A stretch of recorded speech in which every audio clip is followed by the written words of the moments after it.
What happens at laser tag never stays at laser tag. Laser Unfocused Tag Talk. Laser Unfocused Tag Talk. I feel like you could be like in Ghostbusters or something. Oh my God, you have got some stories. Let's talk about laser tag. Who knew you were a laser tag legend? Time to get laser unfocused. Tag Talk with Tivia. Welcome to Laser Unfocused Tag Talk. Hi, I'm Tivia. Today we get to hear some adventures in laser tag. Greg RNT Lampasona is full of stories to share and insight from his years of both playing and coordinating laser tag tournaments. I'd like to welcome to Laser Unfocused Tag Talk, Greg Lampasona, who is better known in the laser tag community as Redneck Tech RNT. Hey, Greg, how are you doing? I'm dandy. Yourself? I'm doing just great. I'm glad to be able to talk with you because you have a very storied background of laser tag. You've got experience with a lot of systems, and I'd love to hear a little bit about that. How did you get started? What's your background with laser tag? I feel like I'm in about like the 50% category of used to work at one. All the way back down to 16, when I was 16, worked for a local store. Was just a regular employee, moved to management. While I was there, the owner kind of just pointed at me. He was like, you're running the tournaments now. I'm like, oh, okay. So I ran some of the local leagues. The players came in, did that for a few years, learned how to fix the equipment. Eventually the store I was at closed. And then there was another store that was about an hour away, and they needed a tech. So then it's kind of like the same people. So then I just started kind of teching with them for a bit. And then from there also purchased my own equipment, ran a little bit of side outdoor events here and there, consulted on other folks' opening up stores and running tournaments, and just a whole lot of random kind of pickup stuff from there in the laser tag world. And of course, just playing in all the tournaments I can get my hands on or have time for. So that's kind of how it kind of progressed. It's just snowballed and one thing after another, and kept with the passion, I guess. Well, definitely. And so it sounds like you've been playing for quite a while. And where did your code name originate from? It's kind of obvious that there's a tech element there, but how did you become RNT? Luckily, it was given to me. We had a player there who, since I always used to play with a toothpick, I don't do it as often anymore, but I always used to have a toothpick in my mouth, and I would always often say howdy. And when I fixed things, I wouldn't always follow standard operating procedure. So it would kind of, sometimes I've had to use like bubble gum to fix a trigger and things like that.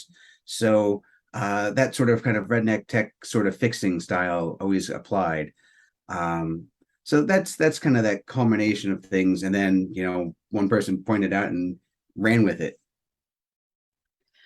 Well, very cool. And I always think of you when I think of, well, who do I know who can fix a pack and knows all about it? And the inner workings, and probably some systems maybe a little bit better than others. Where did you start? What system did you begin on, and where did that take you? Well, definitely started with Qzar. And that was my passion for many, many years. And we had a laser storm actually right down the road, and we were in competition. And so our boss one time was like, oh, go over there and sneak into their Friday night and see how it is. And we're like, okay. And of course, anyone that grows up with one system and then plays another system will immediately not like the second system, unless there's a more coaxing, like a friend, oh, I'll play your system. But if you just hop in, you're like, oh, this isn't as good as my home system. So yeah, of course it was like, oh, it's Storm, whatever. But one of the owners actually showed me a VHS tape of the first Armageddon, something that Yovini made a long time ago. And from there, 2001, I was like, that I want to do that. And so randomly, Mike Turner, the Brit, a UK player that plays Qzar, popped in around 2005. He's like, hey, how you doing? And visited and had a good time. And he told me about Armageddon because he went there on for 2005 route. And like a few months later, I met up with a player named Nathan Aztec, and him and his gaggle of players. We all just started to combine as a team. Um, Nathan is just a born trainer and just kind of put us through the roughest of training, where we would go and play every single site that we possibly could, and we would travel as a group. And he had a very agnostic view of laser tag, and that passed down to me. And so I was like, all right, all systems are great, with varying degrees in different fields. But yeah, then playing all the other systems, going to every tournament, going to everywhere, and just playing everything, and finally playing in Armageddon in 2006. And from there, you have to know every system to be competitive. Well, certainly you have got a lot of history that you've acquired, or a lot of knowledge from all those systems. We've talked with Nathan on the podcast as well, and you both fall into that triple-digit arena count club, in that you've been a lot of places. What are some of the interesting things that you've seen? I feel like most of the fun arenas, or notable ones, I should say, are overseas, or maybe, yeah, overseas. The one that I love talking about the most is a Swedish arena that used to be a Laser Force, and I luckily got to go there 2 or 3 times. But this place is bananas. First off, Sweden, Stockholm is a town built on a stony foundation. So anything that goes above grade is going to be carved out of a cave. So their arena is 2 stories down. It's almost like 3 stories, including the top. Their arena, man. So first off, they have a Warhammer 40K full-size Rhino tank in the arena that they built and designed, which is astounding. It's just a bit of nerdom there. And besides like having like the walls kind of cut into caves, they're they are not a litigious society, so they don't sue each other over things. So this place was a death trap. So you had ramps that go to stairs. You had like no handrails, even on like the top floors. You have ramps that you could just tumble down. I'm pretty sure C-Tree fell down like a flight of stairs one time. Man, there were just stairs that went to like nowhere into the cave. There, the lights were just so you'd be going through, and all of a sudden it would be a step, and it would be dark because the lights went out. It was horrific, but I loved it so much. It was wonderful. The place was crazy, and after a while, each year, unfortunately, there's just this depreciation of like, well, we weren't getting enough laser tags, so we decided to do speedball there, and so the place ended up getting like coated in like powder paintballs, and when you have an underground place, eventually mice find their way, and so there was like powdered poison everywhere, and broken fluorescent bulbs, and like this place was crazy, but it was delightful in its presentation. But man, I'll never forget that place. I've heard this story. This is a place of laser tag lore for sure. Yeah, absolutely. And I think of at least like local arenas. You had your survey of best arenas, and I always find that arenas aren't really the attraction, it's the lobby. Because all you really need at the end of the day is just some speckled paint, and most people do a concrete floor, and just you can make it bad, but otherwise you make it fine. It's the lobby where the parents walk in, and there was this great place in Kentucky, a dark light. They came in, they actually asked me and Nathan to come out there to consult a little bit. And, they had these like 7 foot Egyptian statues, all in gold, or, like everything, palm trees. And it looked amazing. The arena, whatever, it's an arena. But like the lobby was dazzling. Every arena kind of looks the same. You got some walls. I remember as 8 years old, you know, I went in and I played in Queens. I played in Sayville. I played in a whole bunch of laser tags around me. I couldn't tell you much about the arenas. There were walls and there were lights, and I was a kid and I was focused on firing at my opponents and that adrenaline of like, oh gosh, what's my pack doing? How am I firing? What's my score? The walls were walls. It almost hurts my heart to hear you say that because I love to see awesome theming in arenas and I'm always looking around at those pretty walls. But ultimately, it's the game that matters the most. So, playing the game, that's what I'd love to talk with you about because you have some expertise in QZAR. And for people who are lucky enough to still be able to play it somewhere, we'd love to get some tips and tricks and thoughts about it. So tell me a little bit about, first of all, QZAR the game. If somebody hasn't experienced it yet, tell me how QZAR is played and how it's a little bit different from other laser tag systems. Surely. And I think there's probably like 2 or 3 left in the country. Um, but QZAR is, and just like anyone else would say, unlike any other system. The thing that makes QZAR unique is that I would say, as far as a player goes, this is just an actual tournament player. It is a very high learning curve. So when you play QZAR, when you get hit, you're down for 6 seconds. The first 3, you're invincible. The second 3, you can be tagged again. And when you get hit, you have about half a second to fire back, a reflex shot. And these are things that you'll see in other systems a little bit, but what really sets QZAR apart is the ability to block.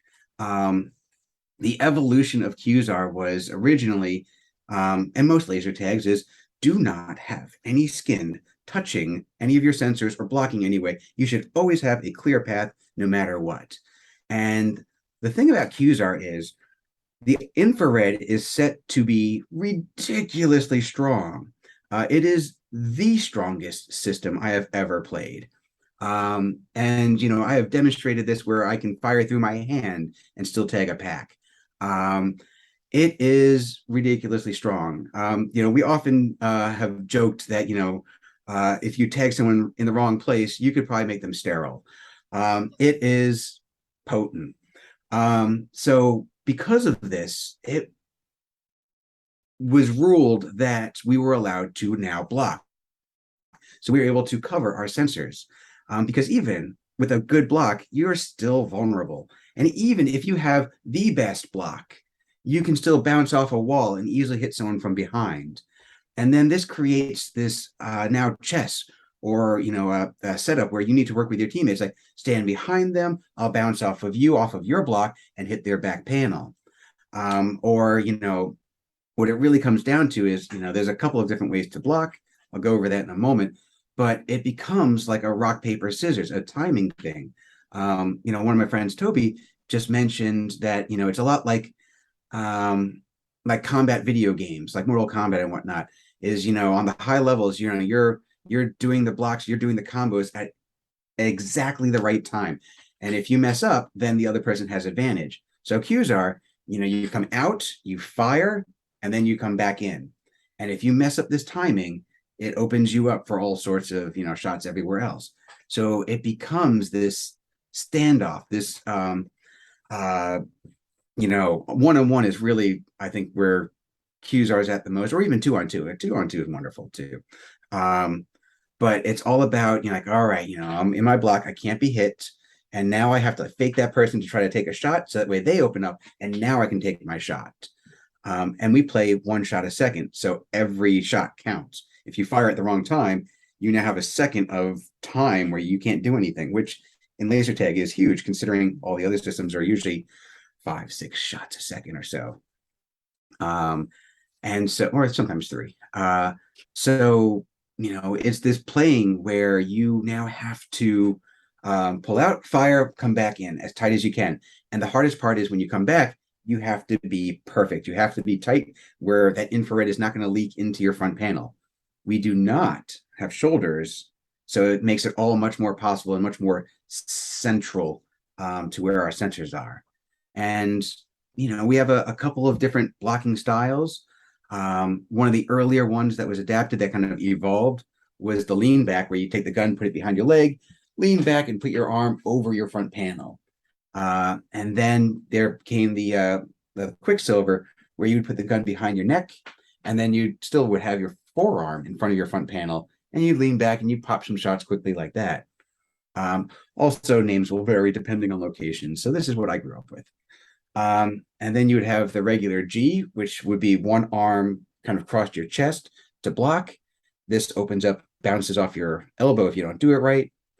And then there are band blocks, because someone somewhere deemed that they were too strong, which I don't agree with, but I think they're still silly.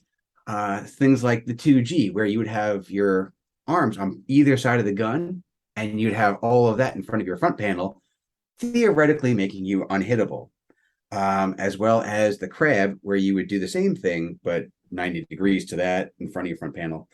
There's ways around all these things, but the people that were good at them were too good at them. And I think that's probably why they were banned. Other random things, there's the Christmas tree. So you have a block, and instead of having my elbow out like this, they would have their fingers on the sensors of the side of the gun that was open. And this was kind of a weird spacing thing. And there's like weird variants too, depending on where you are, the Cali, Black Cobb, all these sort of little things and little tricks that people use. And it's what you grow up with. It's what you are comfortable with. And oftentimes when I'm teaching a new player how to block, it comes to, I often tell them, stand in front of a mirror, take the pack awkwardly into the bathroom, and go and look in the mirror and see what you see. Because if you see lights, you can hit it. And that is really the key thing. And the second point of advice is, if it doesn't hurt, you're not doing it right. I've heard that since the beginning. You should, I have a permanent callus on my hand here. And, when you're moving your back, you have to kind of just exercise muscle that like leans your shoulder up. You contort yourself in such a way and probably like stunt your growth for a while. But it works. It's painful as it kind of like digs in. I would say, as a random story or sidebar, my first trip I really took to Ireland. This was, my first time leaving the country. I was like 20. I was like, all right, we're doing this. We're going to play in like a big tournament, because usually I just play my locals, and you know your locals and you're playing. It's not exciting, but like you go overseas and you're playing with like the best of the UK, and they're amazing. And I have this giant callus right here where I play, because that's where the gun rotates. And on the plane, flying over for no good reason, my callus falls off, leaving like just bare, like sensitive skin. And I'm like, oh, this is going to be the worst tournament ever. And it was painful. And I just tried to tape it up as much as I could, but man, that was awful. Well, you started with this system and you grew up with it, and I started on a different system. So I find I always hold the phaser the same way, and I don't have a good handle on doing any of the really cool covers that you've got, but you've got all these different names. So what do you know about the history of how that all developed, and how it is that this is the one system that allows you to cover? Well, the evolution was a little weird, and I'm not the best historian on it, but originally, because the UK, obviously you have the two factions. You have the US and the UK, and you got some Australian players, is where it kind of more was invented. But the US and the UK, and no one blocked at first until the US players were like, "What if we did this?" And it broke the game. And suddenly they became the faction of like, we're playing US rules, we're playing UK rules.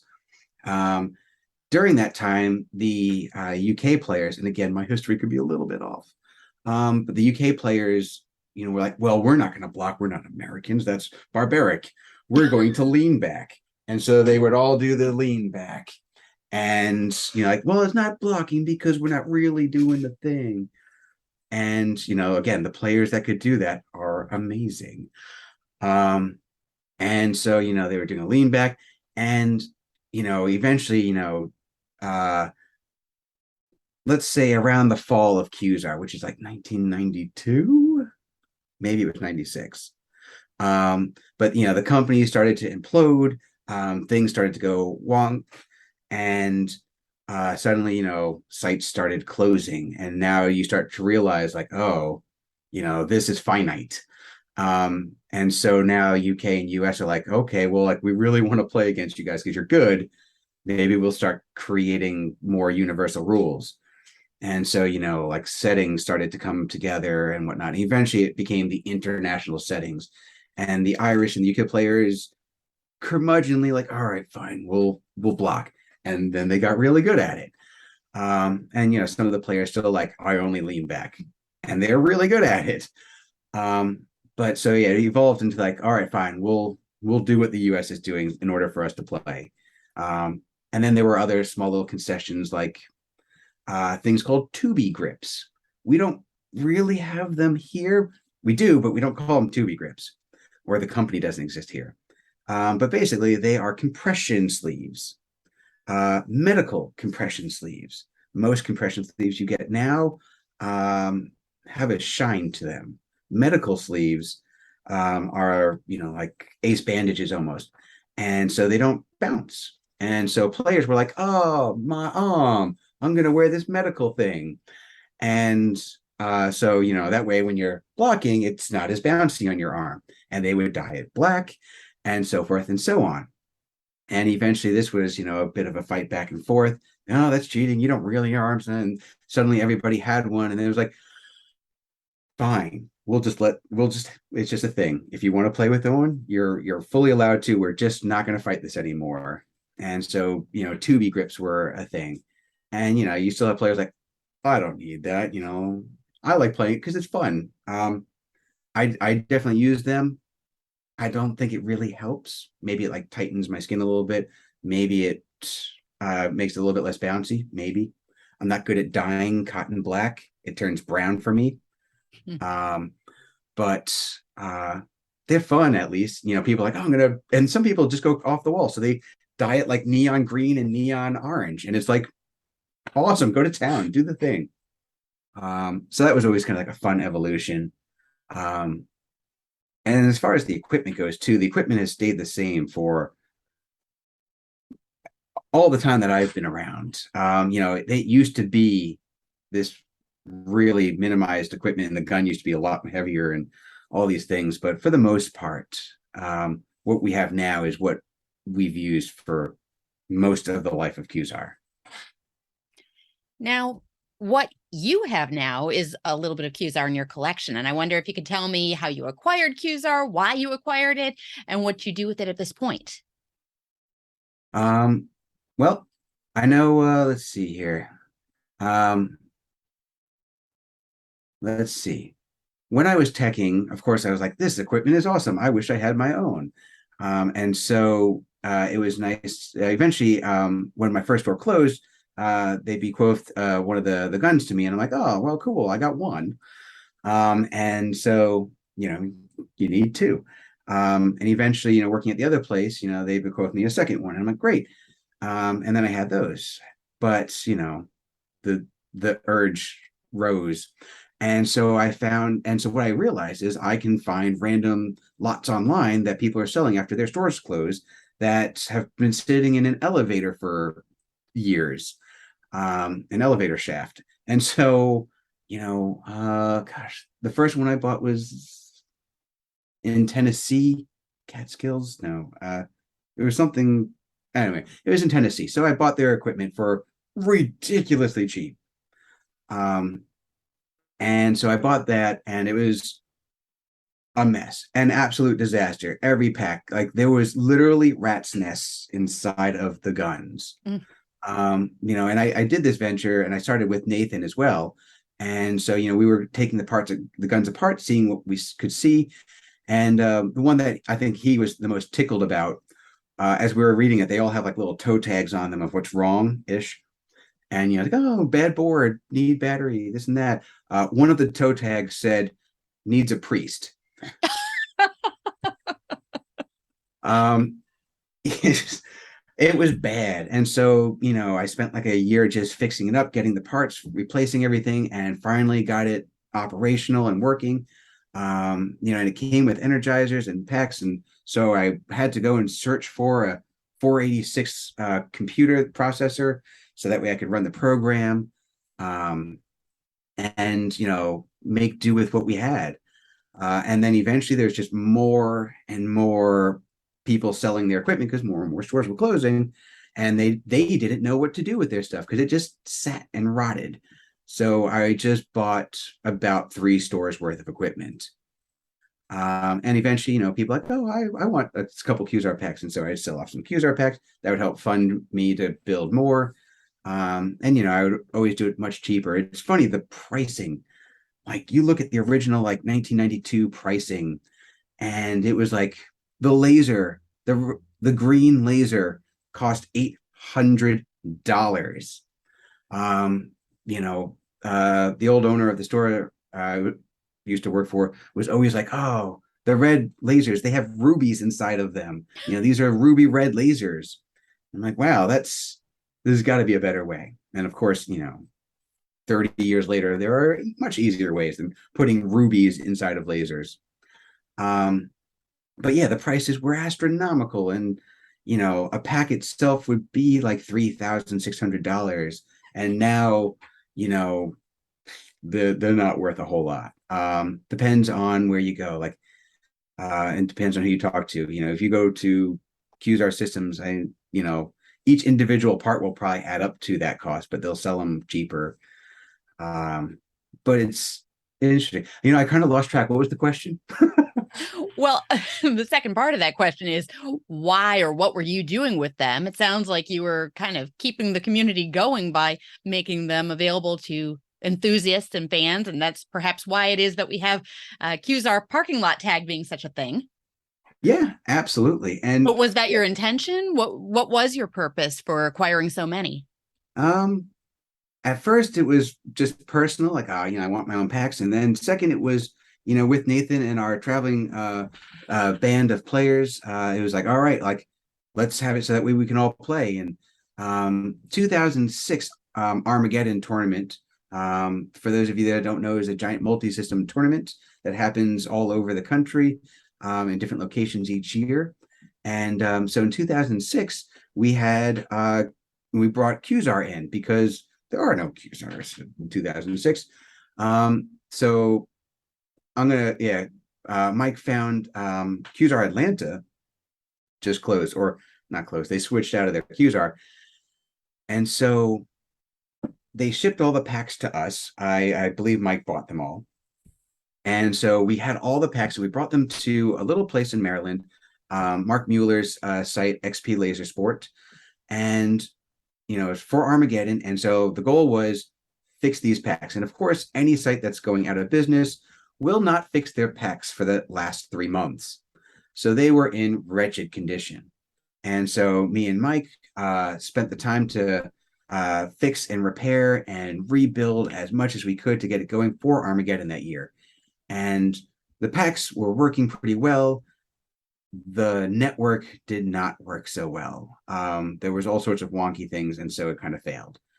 And we dropped the system, rightfully so. I have no qualms dropping a system that doesn't work right, even if it's my home system in my first year at Armageddon. Took some convincing to get them to cancel it. But so the next year was Texas, and we went down to a place, and I had to bring my own batteries because they didn't have any batteries. Like, I don't know how they were operating without batteries. Like, they lasted like 10 minutes. It was awful. Going there on the airplane, having a bunch of cylinders wrapped with wire sticking out of it, did not please the TSA. And I nearly got a cavity search, but we brought them over, and it was meh. 2008 was like, okay, I'm done. I'm setting up QZAR, and so we set up QZAR. Oh shoot, no, that was in New York. So no, but that was in Carle Place, New York. So we went to Carle Place, New York, an actual QZAR site, played there, wonderful. 2009, we did the same thing. 2010, we went somewhere in Ohio. And that's when it was like, all right, I need to have all these packs ready to go. So I made sure that we had all the packs for Armageddon. And then from there, every place we went, then we brought my system because it works. And any other Armageddon players may kind of like, I guess maybe. So, there's things that will always break. I always have a down laser report. I'll bring 24 packs that I'm confident with, and I'll come back home with 17 packs that I'm confident with. But we set up the network. Mike the Brick created a program that's much more reliable. And so now we can actually have portable tournament systems. So that's was one of the driving factors of keeping my inventory alive, and using an entire room to store bins full of laser tag was for Armageddon, because I did not do any rentals anymore at that point. And I did like 3 rentals on my own and whatnot. And but yeah, so just to be able to have tournaments again. QZAR itself, has its own tournaments, and they have their players, but they're rather picky, and they don't go outside of like QZAR Cali and the UK, and getting them to travel is tough, and getting them to play other systems is tough. So if I could at least play an Armageddon, that would be grand. And I'll go out to Cali and I'll play, and I'll go out to Florida and Tampa to play, and yeah, all that fun stuff. The 2 things I love best about that story are, one, how you're really showing that you have earned your stripes with your code name. If that isn't redneck tech, I don't know what is.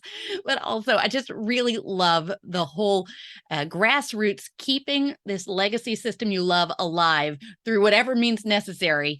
And I first met you in 2015 when you were already kind of in the rhythm of bringing the system and setting it up. And it was just really a wonderful experience to be able to be playing on this gear that who knew when or where I'd be able to at that point. You were the first one to introduce me to QZAR, so I appreciate that, and that you kept it alive and made it available. So just a really cool story, from that vantage point. Yeah, that was Snowmageddon, I believe, when we set up in Syracuse, if I'm not mistaken. Oh, you know what? Actually, that was the second one. I was thinking about Armageddon that same year, but yes, Snowmageddon brought that out, and you were running some of the mini-geddons at that point. I remember you were doing Baltageddon at one point, and Right. and what was the whole purpose of doing mini-geddons?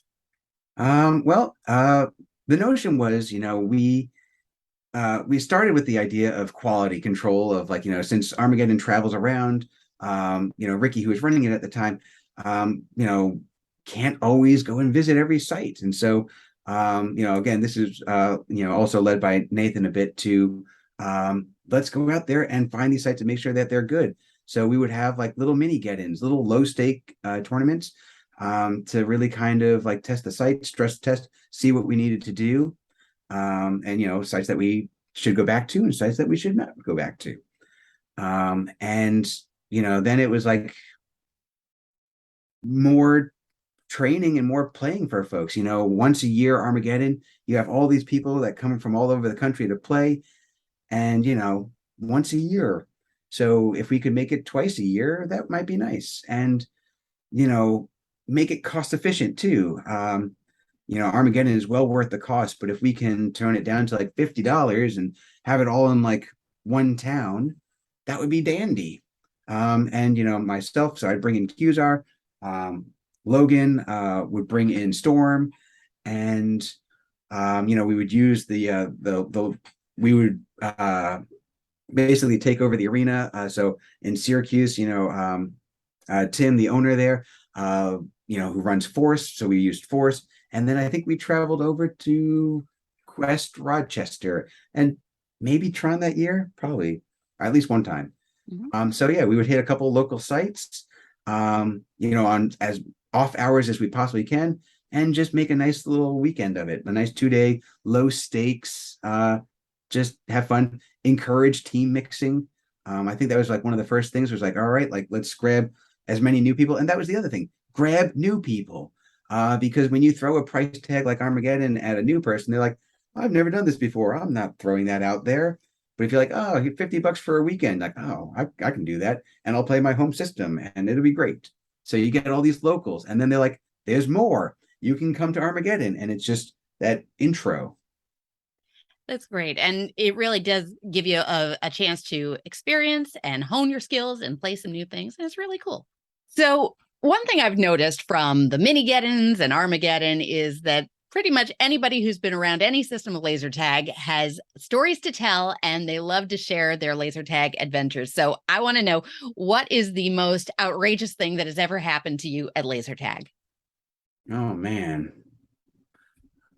Okay. So, most of it kind of revolves around like hotel rooms and whatnot. Um, the people that fall asleep first or pass out first are usually, victim to everyone else. Um, just covering people in weird beer cans or one random thing that happened to me was just the weirdest thing was woke up one morning and went to go put on my shoes for the day in the hotel, and it was just full of glitter. Just like someone just poured like a cup full of glitter into my shoe.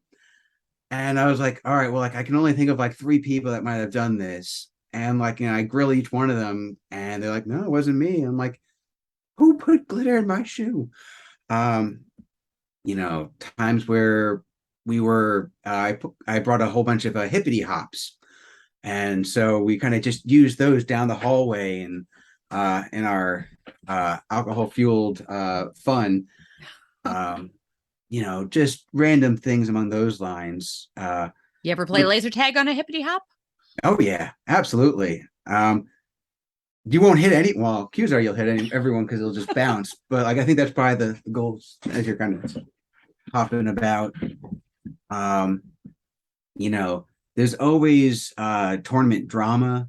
So there's always just that it's so weird when you have like that tournament sense and like all the players come in, they're like, oh, I haven't seen you so long, and it's wonderful, it's great. And then like the games are going on, oh, good work, and suddenly you get to the third act, and suddenly it's cutthroat, and suddenly it's like it's like, oh, they were butting up with us last night at the hotel, so that way we wouldn't have time to talk about our plan, and like all these weird things, and captain meetings that like just get contentious because unfortunately people vote in their own team's best interest instead of rules and things like that, which is why I got rid of captain votes.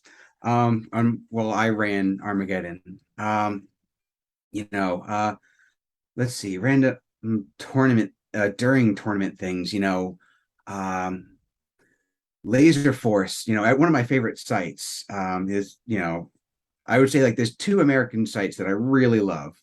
One would be Ben Salem, and 2 would be Laser Edge, Laser Revolution.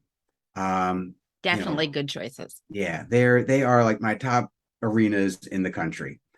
And so Laser Revolution, we're playing, and playing Laser Force, and suddenly everything just like all like the music and everything starts to slow down, and suddenly like we're still able to fire, but none of the shots are registering, and it's like everyone's just like like in mid stride and like what's happening. And like we're like, what should we are we done? Did it end? What happened? Like, and just everything kind of just stopped. Like, and everyone like starts to like do this slow congregating, like, do I get out of my hiding position and like slowly like get up, and people are like, what's going on? And suddenly the music and everything snaps back on and all the guns work, and we're like, oh crud, and just going back at it. And weird snafus like that are always like on the top of my head. Happened in Darklight once, exactly like that too. And one time it didn't come back on, and we ended Darklight for that year. I had almost the reverse experience not too long ago where I was playing in a site and there was no music and no lights. I mean, it was really very dark. It was bizarre. And the game had started, we're playing, and I aimed for a target, and it was the most coincidental timing. You couldn't have done it again. I hit the target. All of a sudden, everything came to life. I thought I did it for a minute. Did I just turn the arena on? That's the light switch? And then the music dropped out and it was quiet. And then, it was just back and forth for a while. But the fact that it happened just then, it was like, well, I have the power. Right. That's how you end the game, too. You got to hit that same target and like, all right, game's There over. You go. We had something like that in also like, well, 07 was a little bit more disastrous in some sense where, we had the Darklight players with us. They were the local team. And, I'd say my biggest regret is I've never gone down there to play a tournament with them, play Darklight with them. I would really love to one day. But we let them go a little bit early. We're like, okay, leave this system early, front load all your games and then leave early, go to the Darklight, make sure everything's set up for us. Great. And they leave like an hour or two, or like probably almost like 3 hours early. And they hurry off and whatnot. We play the rest of our games. We drive like the hour to the next site.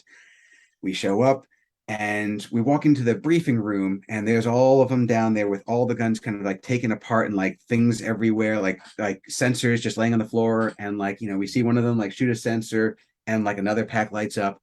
And like, it was just, it looks like Darklight exploded on the ground. And they just look up at us and they're like, this isn't happening. Man, that happens sometimes. And yeah, sometimes maybe it can be argued it's for the best. I'd be a little bit more forgiving, but they stopped for like a 2-hour dinner on the way. But I don't think that 2 hours would have saved it, honestly. It unfortunately was a disaster. But those things happen. We've been to sites that are unfortunate. And that's the nature of the game, right? You have this equipment that's being used by public daily, and we come in and we rent the space, and it's however it was last used. We don't have our own personal packs, not for every system. And even my packs, I bring them and, this one resets. All right, we're down one. It happens. Other random fun things at Armageddon or other tournaments. Yeah. Anything happen in the arena you can think of that really was memorable?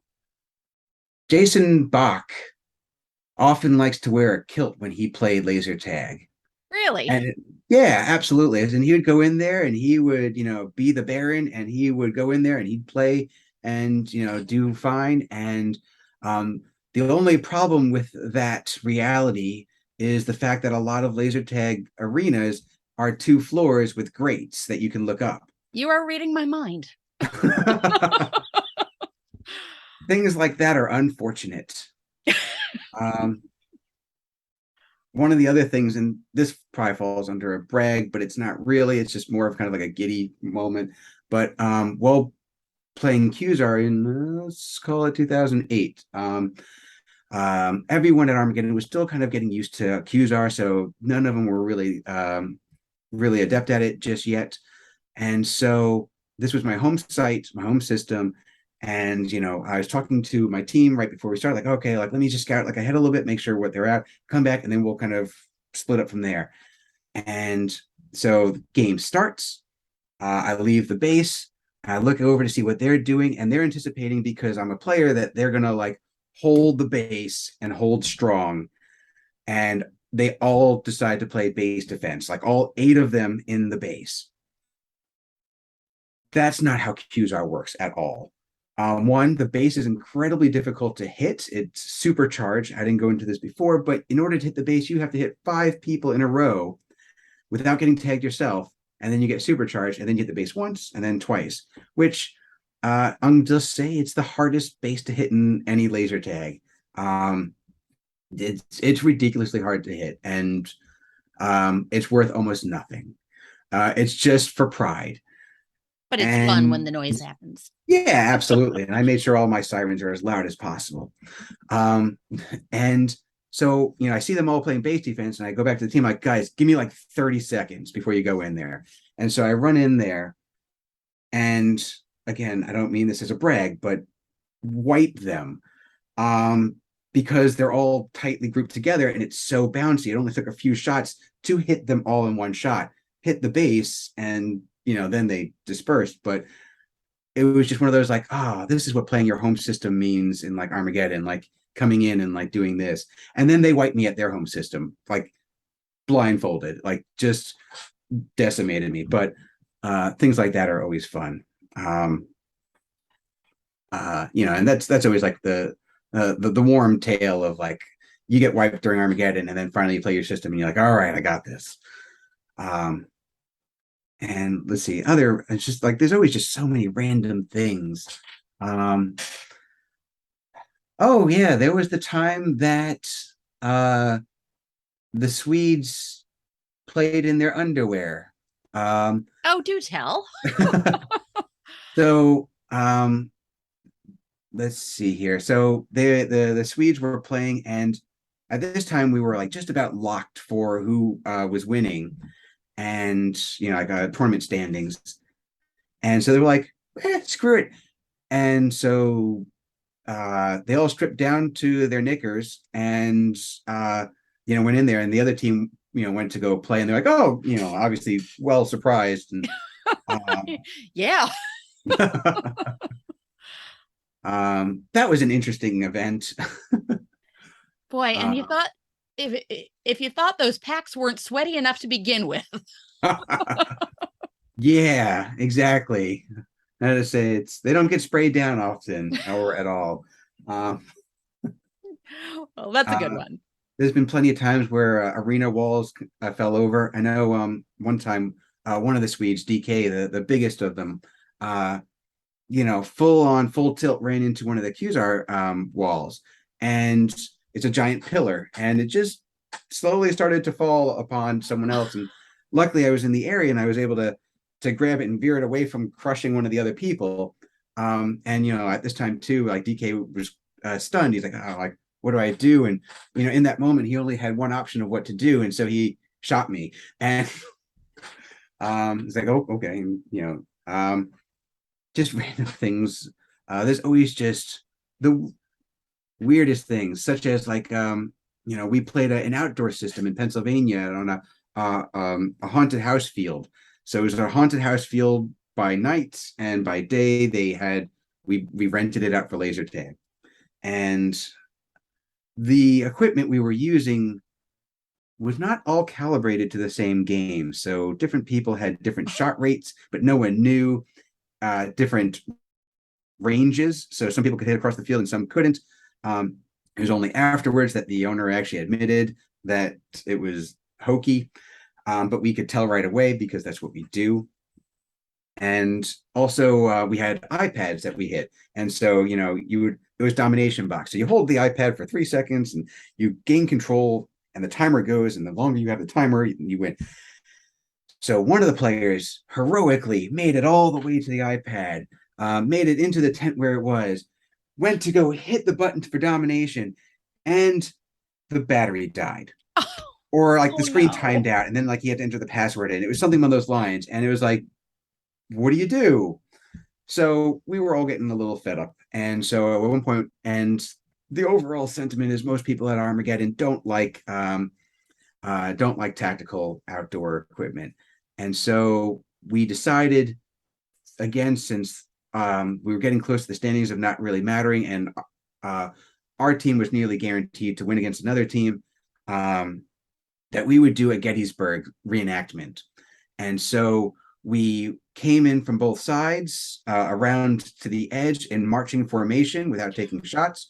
We took opposite ends of the field, and we all hit our reload button, which takes about like 5 seconds to reload.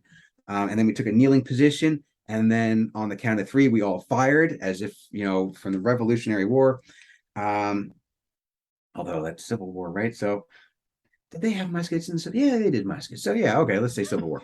And so, we all took a shot, and like, if we were hit, we were hit. If not, and so they're like, okay, reload, and both teams reloaded. It took place. We kind of like stuffed our muskets and then took position and then fire. And we did this enough times where people started to eventually get picked off. And then one of our players was like, all right, time to charge. And he charges. And so there's like 4 of us left or so. And then we finally just had to end battle. And it was hilarious and wonderful. And the other teams hated the fact that we did that. I hope Yo Vinny got video of that. That Oh, sounds yeah. awesome. That video exists for sure. Yeah, and it was fun. It was absolutely fun and delightful. The other teams were kind of, I think, miffed because it wasn't laser tag. But again, we were all kind of like, the system is kind of janky and not great. Other outdoor events, we've had the tents, usually they have like tents set up as like arena barriers, and all the wind just knocked all the barriers away. And so eventually we had to drop it for weather concerns, things like that. I remember that one. Yeah, crazy, weird stuff. A lot of it always has to do with outdoor. There was something else random, like let's see, there's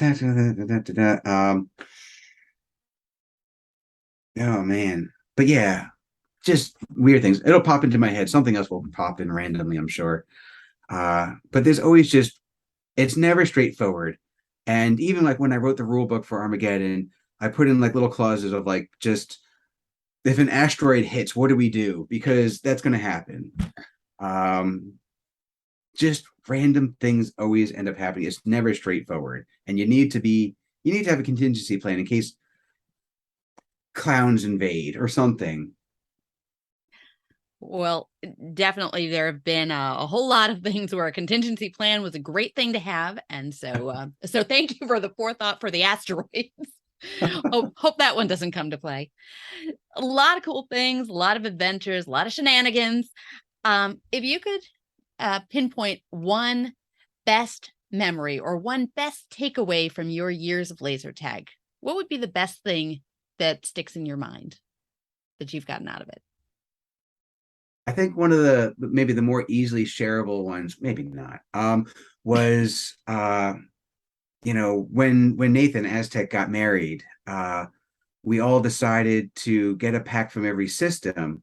And so as the bride and groom make their way out, we all created a tunnel of crossing guns of all, Qzar and Storm and Quest and Zone and Blast and everything else we could get our hands on.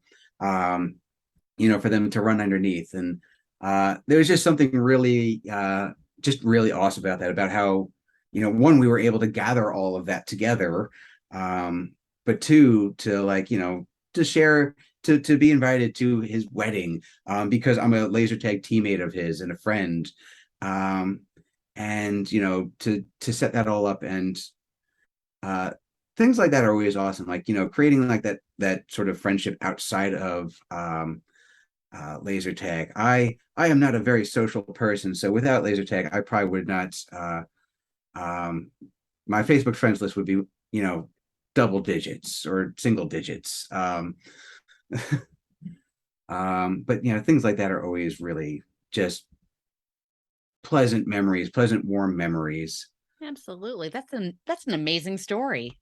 That is so cool. And I guess more directly, like, let's say in tournament memory, would be the year that my team won Armageddon, and I'm gonna stick by that.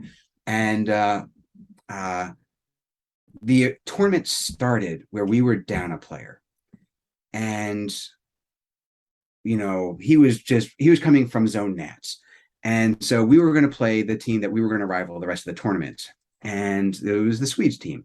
And so, we were like, oh, like, we're down a player. He's not here. We're supposed to play. We're down a player. Like, we'll play. We'll go in there and play. And the Swedes were very gracious. And they were like, no, let's delay this game until your player comes. We want to fight you at full strength. And it's like honorable. But again, we need to leave. And finally, we got to the end of the thing. He still hasn't showed up. And Ricky's like, oh, we still have like, half an hour until we need to be at the next place. Let's wait it out. And, finally he shows up and, like after like a 3-hour drive or so, probably 2 hour. Anyway, and they're like, okay, cool. We waited for you. Right. And, oh man, we go in there and we beat them by like a very narrow margin. And because one of the players was doing the most idiotic thing possible, I can't remember, but he was just like staring off into space, like not doing whatever. And they were like, oh, like, oh, we want a rematch. And it's like, oh no, like we were going to give it to you, like, but we're out of time. There's something else that's small and weird, but like it was just like, it was unfortunate, absolutely unfortunate, but it was just like this moment of satisfaction of like, and without that win, we wouldn't have won the tournament. So it was like, man, I'm glad they gave it to us, but man, I'm sorry that it like happened in that way. But it was, I don't know, that one always kind of sticks out in my mind. It's like, oh, I'm glad we won, but unfortunate that it wasn't like on a little bit more solid. Well, those memories, you know what? The nice thing about laser tag is that there will always be another rematch. There will always be another chance, and you just have to come back for it. But congratulations on your victory there, and kind of a nice memory to end with there. Yeah. If what was it? Same tournament too. That same player ended up getting sick from his last tournament that he was at, and so we had to drive like 2 hours to the next place, and we were in a car, and a team car, and he was like feverish, like delirious in the back seat, like just like we're like, oh man, like we can't be down a player, like we're gonna prop you up in the corner and like just have you like hold the gun, because I think we were actually heading to Qzar, so like you can literally just sit in the corner and I'll take care of the rest. And we end up taking this weird backwater route where it's just nothing but cornfields, foggy night in the middle of nowhere, and we're just driving for like miles and miles through just empty cornfield. And he's just like, and he looks out the window and all kind of fears. He's like, if a little kid's in the road wants you to play, just hit him, just keep going, just run him over, like do not stop for any children. Okay, we've just taken it away from being such a nice memory, but go. No, it was just like, it was set up for like a horror movie. Like he was expecting like little children of the corn to like come out of nowhere and like not in a malicious let's run over kids sort of thing. Although, thank you for clarifying. Yeah. My storytelling is not that great, but and then one time, and I say that we were on a road in the UK in a very similar situation, driving. The UK driver was literally taking us through a cornfield. Like there was no road, it was dirt. And it weaved back and forth, and he was doing whatever X amount of kilometers per minute, mile, the hour. And I thought I was going to die. And there were like cars randomly on this like 1.5 wide road in the cornfield. I am surprised I survived. That was truly more terrifying than Children of the Corn. Well, you were surprised to survive that, and after getting through Zone Nats and Armageddon together, I'm sure your player was feeling much the same. Yeah. That probably took a lot. But a lot of cool things that happen to laser tag and some great stories, and I appreciate you sharing. And before we wrap things up, I always like to end with a little rapid fire tag talk. You game for some quick questions and quick answers back? Surely. I hope I can keep pace. All right. Easy one to start with. What's your favorite laser tag system of all time? As a player, I, of course, enjoy playing Qzar. What's your favorite arena? If I had to just choose one, you know what? I would land on Ben Salem, I think. Very cool. Coolest person you've ever met through laser tag? Oh, man, that's a lot of really awesome folk. Oh, geez, hard to nail that down. You know, uh, I think because it runs really kind of close, I'll point at Mike, the Brit, because he never ceases to amaze me with his technical knowledge. He is far more superior at Qzar at teching and playing, and he's a really interesting guy. Very good. Coolest place that you've ever visited because of laser tag? I would definitely say Sweden. Meeting the people there, hanging out with Mats and the other Swedes and Exit and all them. Really awesome people, and I enjoy every moment there. Not for nothing, they named one of their kids after me, and I was like, that is incredibly touching. So yeah, definitely that. Very nice. Biggest prize you've ever won? Most meaningful would be that Armageddon. First place in 2009. Yes. Second would be the best morale or something along that line for Force. It's the only Force trophy I've ever gotten, and I'm like, I'll take it. Very good. Kind of goes right in hand with that, but favorite tournament? Favorite tournament. Let's see here. I would say, oh man, let's see here. Let's shoot down to like one of the Tampa tournaments. Yeah, one of the Tampa tournaments where we did lobby chair hurdle jumping, and I think one of them got up to about 13 plastic lawn chairs. You don't see that every day. All right, and we'll end with the most important one. Favorite snack at the concession stand? Let's see here. Pretzels and bananas are always my go-to. Most of them don't have bananas. Not entirely, but pretzels. Let's go with pretzels. They keep me going during tournaments. Okay, I'm with you on that. All right. Well, I appreciate you taking some time to share some awesome stories and give a few tips and tricks for Qzar so that when we stumble across it, we can do a little bit better. So thank you. That's Greg Lampasona, aka Redneck Tech RNT. Thank you so much, Greg. Absolutely. Thanks for having me.